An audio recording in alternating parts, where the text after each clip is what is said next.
Imagina esto. Es una noche cualquiera en Sevilla.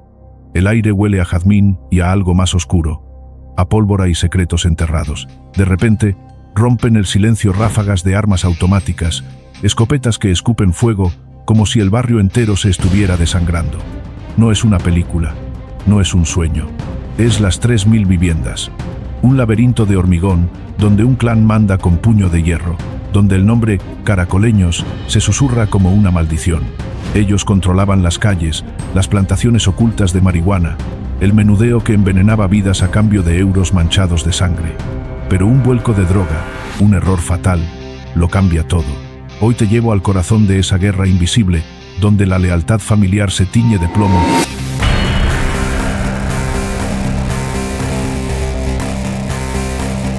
Y el poder se mide en balas. Quédate, porque esta es la historia de cómo un imperio de sombras empezó a construirse sobre la miseria.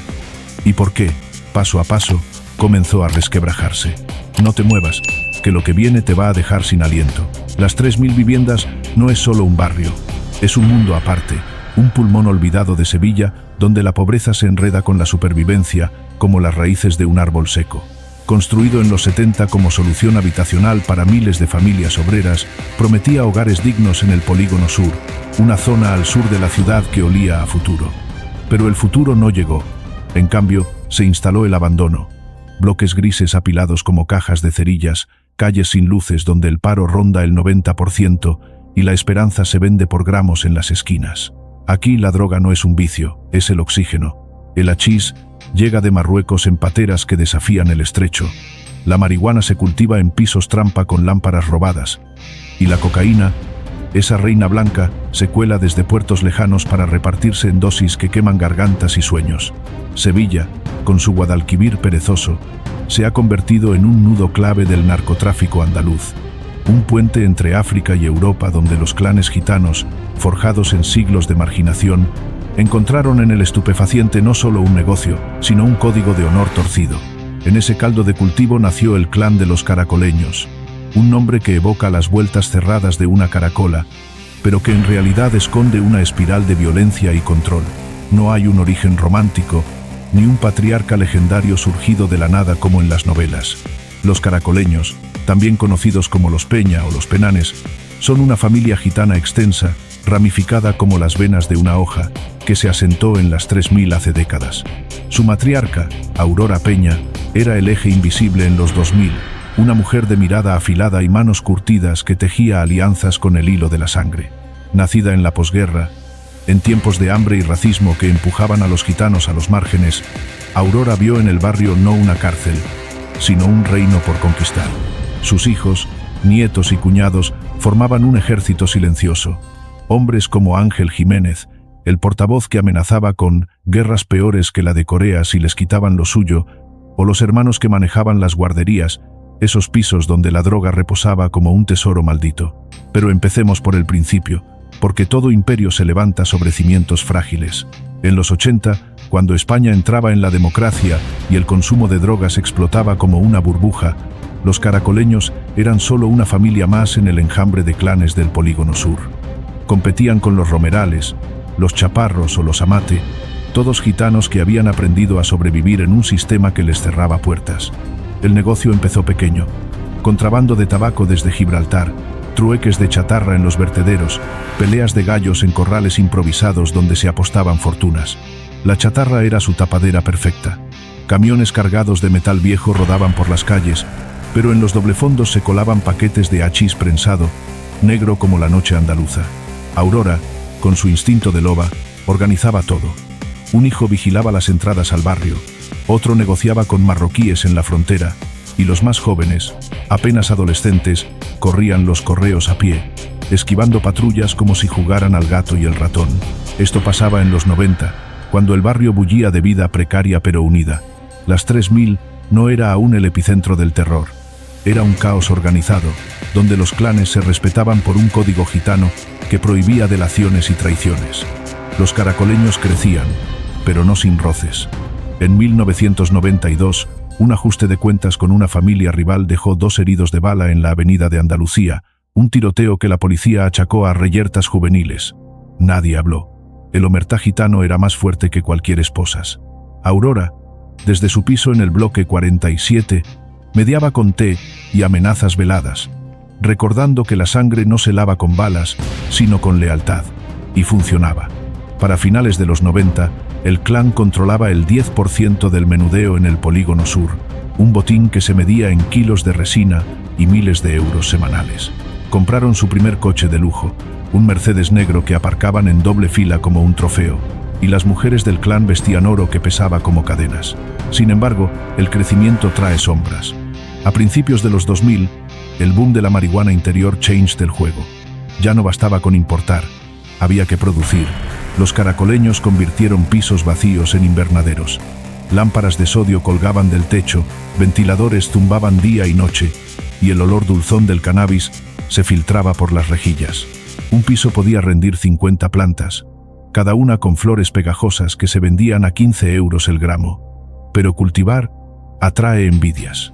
En 2004, un robo en una plantación rival desató la primera gran guerra. Los caracoleños respondieron con fuego. Incendiaron un bloque entero de los Chaparros, dejando a 3 familias en la calle. La policía llegó tarde, como siempre, y el informe oficial hablaba de cortocircuito accidental. Aurora, entonces en sus 60, juró que nadie tocaría lo suyo.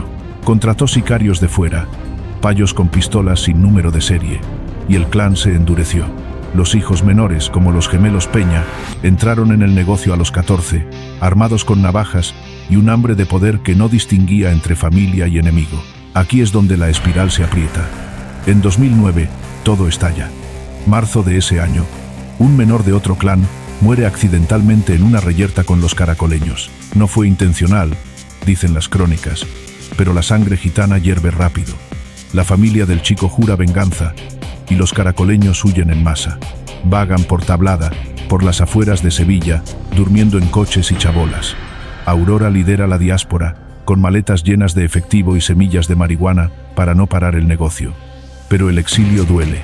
Bajo el puente de San Juan de Aznalfarache, en 2010, montan un campamento improvisado. Fogatas para cocinar, colchones tirados en el suelo y niños que juegan entre ratas. Ángel Jiménez, el portavoz, declara a la prensa: si no nos dan una solución, volvemos al polígono y la guerra de Corea será un juego de niños. Es una amenaza que resuena, porque los caracoleños no blufan. Recurren el desalojo de sus pisos públicos, ganan tiempo en los juzgados y en julio de 2009, la Junta les ofrece una tregua. Realojo temporal en Los Bermejales con 40 y 2.000 euros por familia para empezar de cero. Pero el cero es una ilusión. Con ese dinero, compran herramientas para la chatarra y, en secreto, invierten en nuevas plantaciones. Regresan al Polígono Sur en oleadas, ocupando bloques abandonados como si fueran castillos.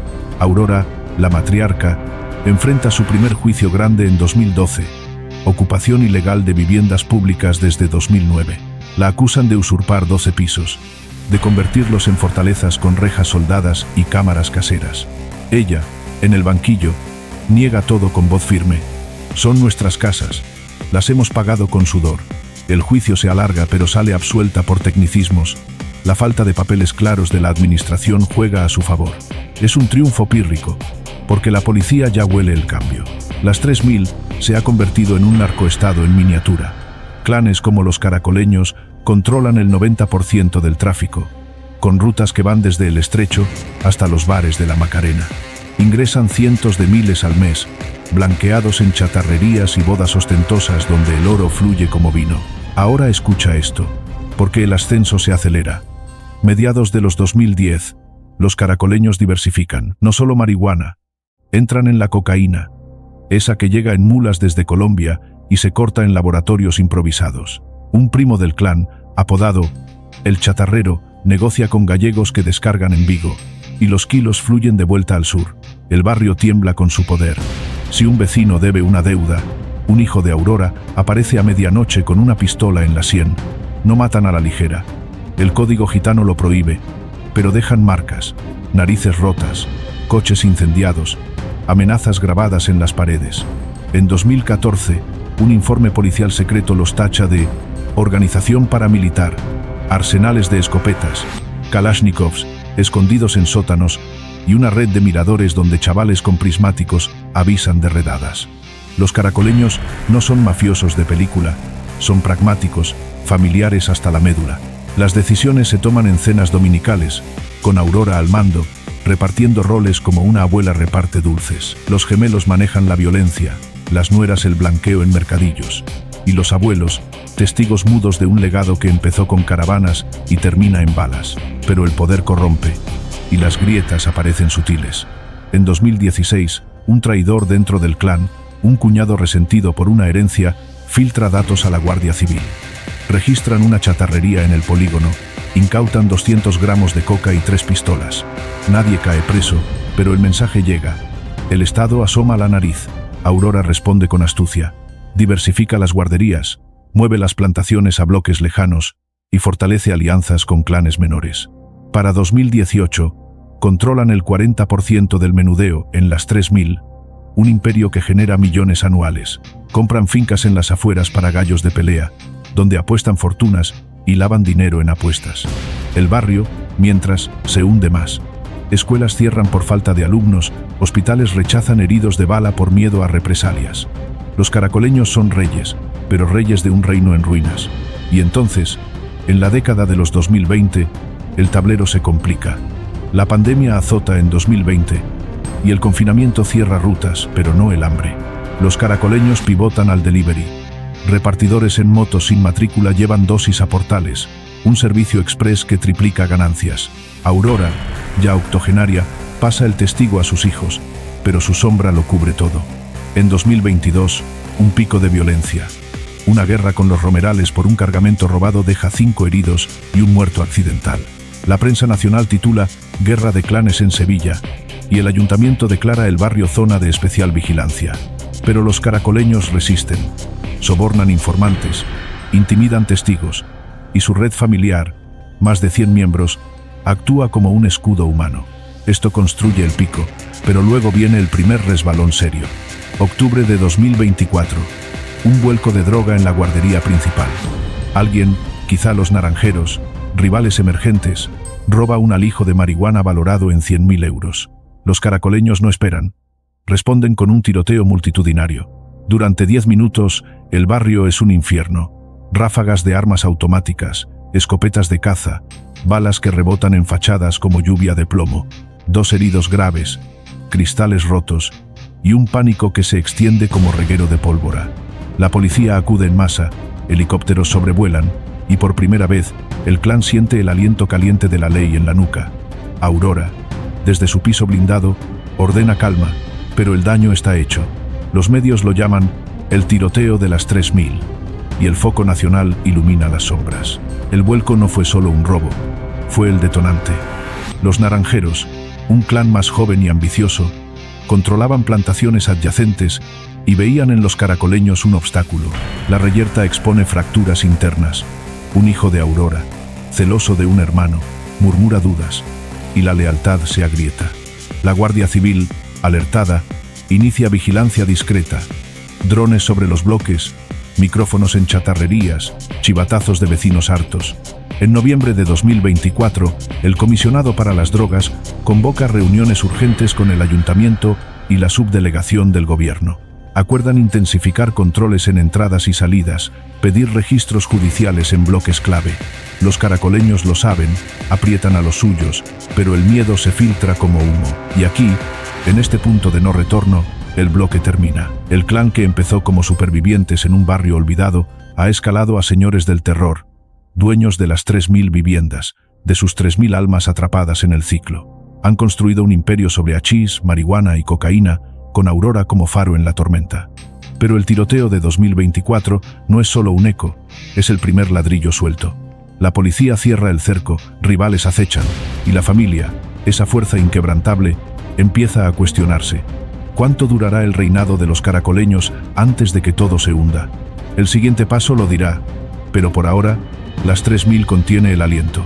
Esta es solo la génesis de su caída. El resto vendrá, implacable como el Guadalquivir en crecida.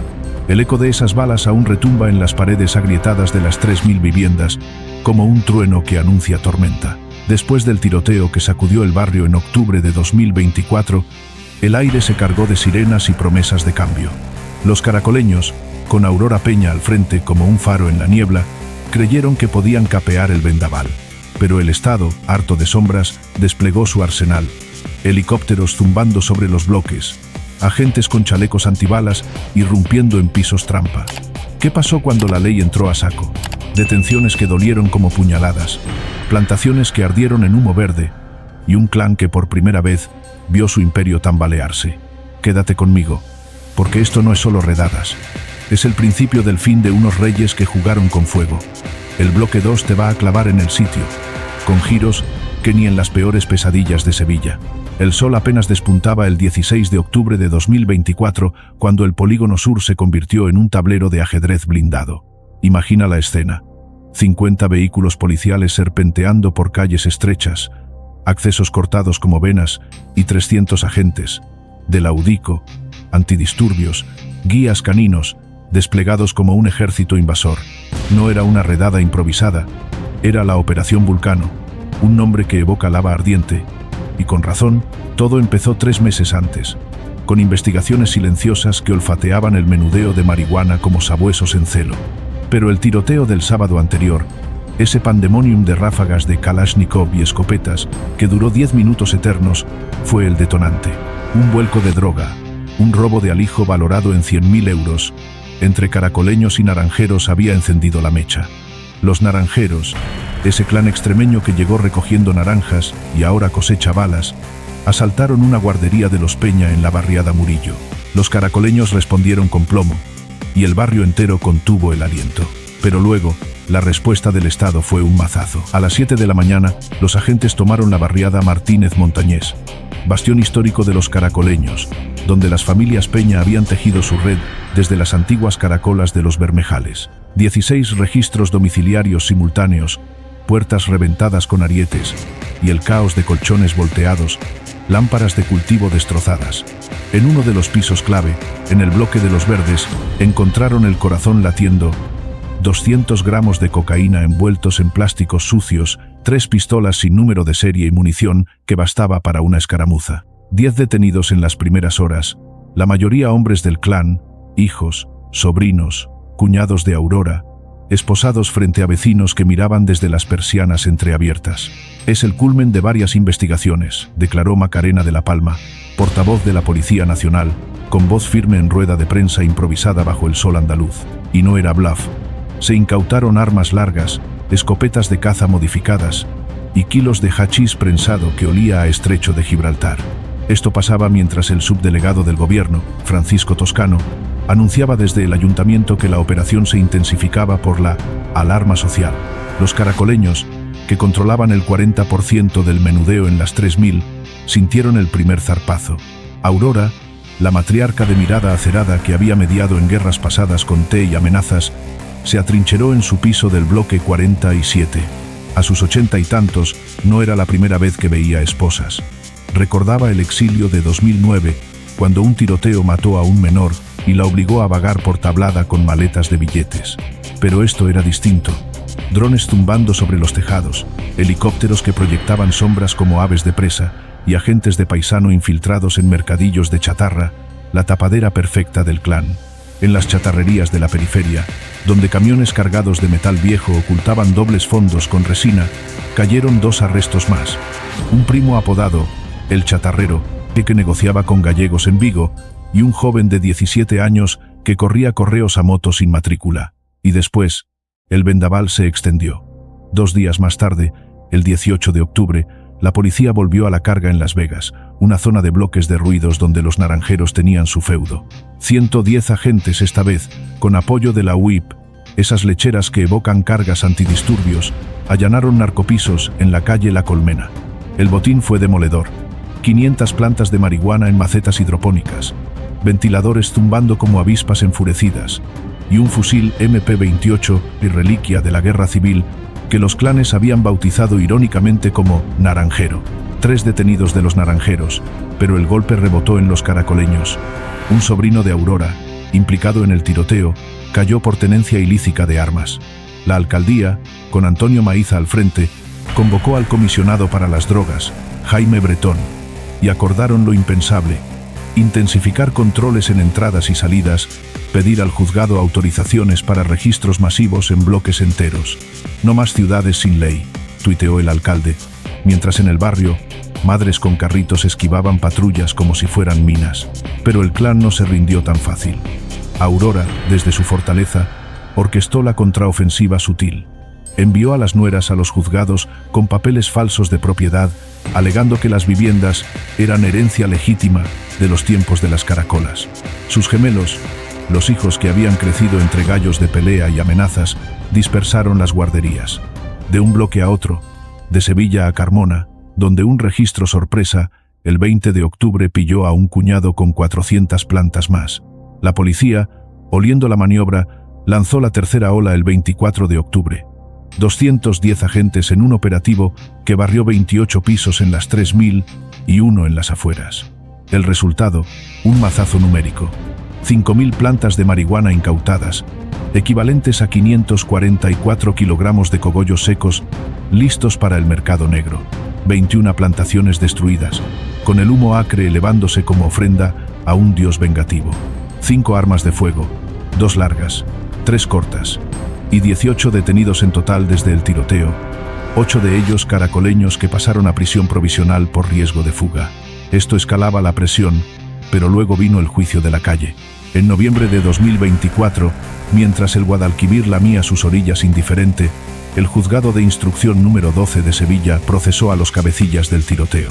El fiscal, con pruebas de casquillos balísticos y testimonios anónimos de vecinos hartos, pedía 8 años por tenencia de armas de guerra y lesiones imprudentes. Un hijo de Aurora, el que disparó la primera ráfaga, se sentó en el banquillo con mirada desafiante, negando todo. Fue un petardo, señoría. El barrio es ruidoso, pero las balas de Kalashnikov no mienten. Peritajes forenses confirmaron impactos en fachadas y un coche acribillado. La matriarca testificó por videoconferencia desde su piso, voz ronca por los años. Mi familia defiende lo suyo, como cualquier sevillano. El juez, un tipo curtido en casos del sur, la cortó. Lo suyo incluye arsenales que armarían un pelotón. Salieron confianzas altas, pero el mensaje caló. El Estado no negociaba treguas. Y después, el invierno de 2024 trajo más sombras.